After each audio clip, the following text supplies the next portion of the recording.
Put on some lipstick before we get started. Hi guys, welcome to my 28 weeks pregnancy update. First of all, let's hop in and I'll show you guys the bump. So here is my 28 weeks baby bump, getting so big.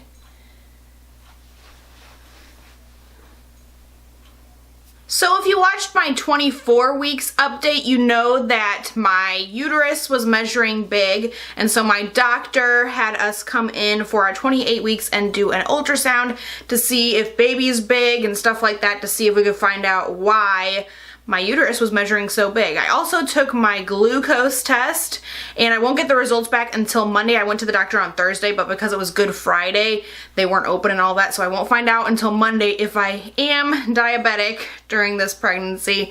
But that could also still be a reason why my uterus is so big and why baby is measuring big. Calvin is 3 pounds 2 ounces already, and she says that's 2 weeks ahead of schedule. So he's kind of looking big at this point. And my doctor also told me that that means that I might have a few more ultrasounds toward the end of my pregnancy to see if he's still gonna be a big baby. So he could have just gone through a growth spurt and all of a sudden he's really big right now, but he might not end up being big at the end, or he could be a big baby overall. So she wants to keep kind of on top of that to make sure that it's not gonna cause any complications toward the end when it's time to deliver him and all that good stuff.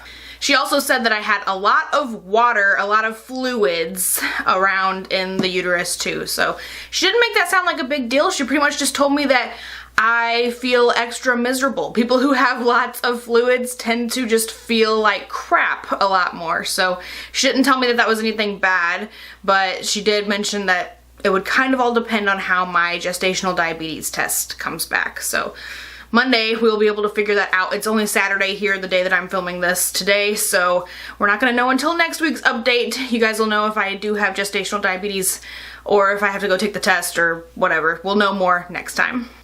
So Calvin, like I said, he's 3 pounds 2 ounces already. That's in the 77th percentile, so he's not humongous, but he is kind of big at this point.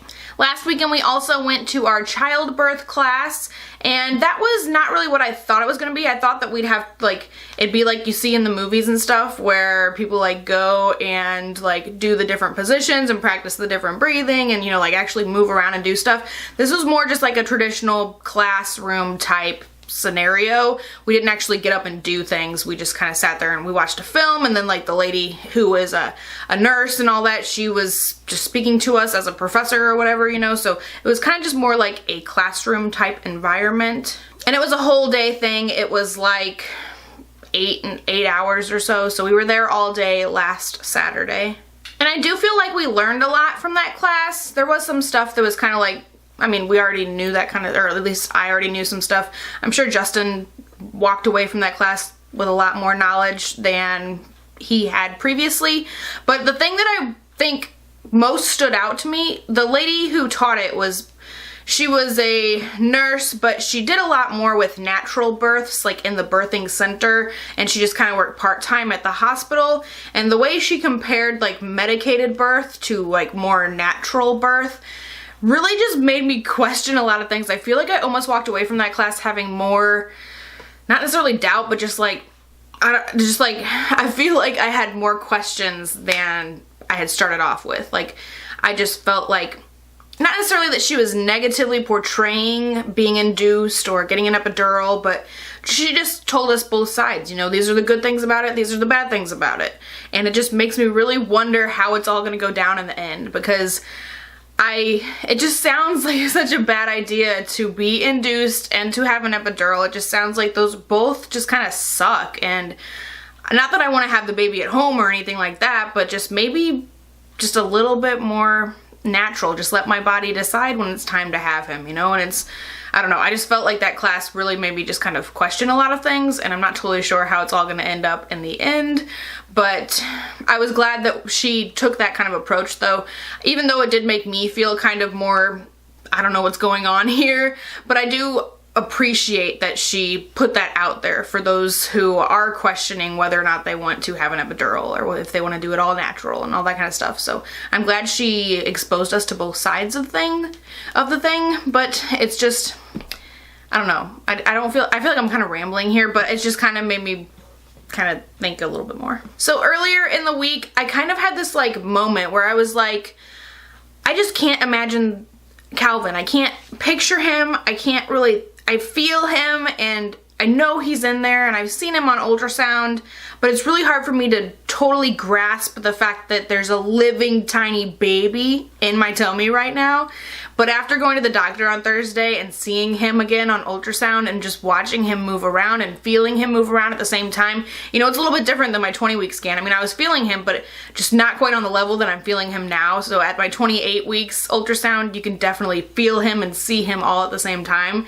And it really, really helped me get that step closer to reality.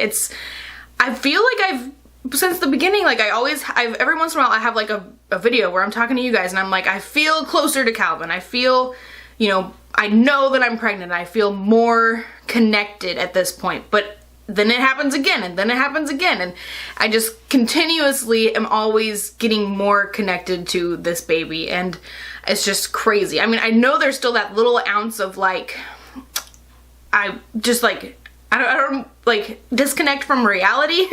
That's like, I know he's in there, but it's hard for me to really picture him being in there. But after that doctor's appointment, I think it's really sunk in a lot more. And I'm sure I'll have another moment sometime soon where I tell you guys the same stinking thing, but it's like, just every once in a while, I just like have this like epiphany, and I'm like, oh, I'm like really, really gonna be a mommy, you know? Like every once in a while, it just really like sticks into my brain. So anyway, I know that this video was a little bit more focused on kind of the events of the week as opposed to my symptoms and all that kind of stuff. If you do want to see that kind of stuff, I always have it on the blog. I always have a link down below if you guys want to check it out. I ramble a little bit more on there, and you can hear more about my week other than just a couple of things that I kind of mentioned here today. So I hope you guys enjoyed today's video. I'm going to try really, really hard to film a lookbook type video with maternity clothes and stuff for you guys right now. So hopefully I can get it filmed, and hopefully I can get it up probably tomorrow on Sunday if this video goes up on Saturday, or Sunday and Monday or something like that. But I hope you guys enjoyed. Give the video a thumbs up. Let me know what kind of pregnancy stuff you want to see next, and I will talk to you guys next time. Bye!